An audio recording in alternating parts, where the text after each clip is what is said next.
Hello there. I hope that everything is doing great. And in this case, the purpose of this video, the aim of this video, is going to study a new tense, which is the past perfect. So let's get started and let's analyze what's the most important about this interesting tense. That is the number 8 of the tenses that are usually studied in organization in a program. So let's see what we got from this easy tense, because at the end is going to be a very easy tense to assimilate, but even though it requires some expertise and some practice. Past perfect. What is past perfect? Let's analyze what's a past perfect. That in some cases we see the term, but we don't connect or associate the tense with other ideas. So in this case, let's associate what's the past perfect. The past perfect is, as in Spanish, when I say yo había leído o había caminado, había estudiado. So this is the idea. Or when I say ella había trabajado.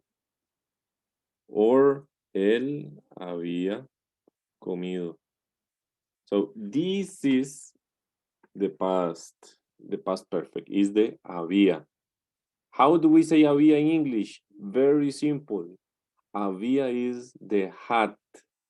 That's why I just, in order to translate this, I just add había. That's it. I had, and take a look that I need to add here the verb in past participle. So in this case, it's going to be I had walked. Okay, the same here. She had. I use had with all of them.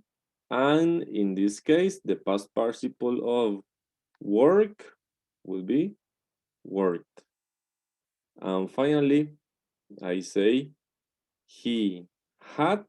And in this case, let's remember that we have it, we got ate, and finally we got eating. Those are the tenses, the different conjugations of the verb eat. Remember that we use the last column, okay? That's why I say he had eating. That's the correct expression that we got in this case. That in this case of with this specific tense. So, as I said, no special person. We use had with all of them, and we can't forget to add the past participle in the different tenses. This is what I have here. So let's analyze. I say I had been at home. The negative we only add not. I hadn't been at home. An interrogative, had I been at home? You had enjoyed, usted lo había disfrutado. You hadn't enjoyed, no lo había disfrutado. Had you enjoyed? He had played chess, él había jugado. He had eaten, we had eaten, habíamos comido. You had asked twice, usted había preguntado. And they had believed it. So, they had believed it. So, ellos lo habían disfrutado. Lo habían creído, perdón. So, that's how we got the correct expression of the past perfect. That's why if we go to the tense, to the rules, that is an important aspect of this tense. In the affirmative is just to have a subject plus had plus the verb on past participle. That's the rule that we got for the affirmative statement.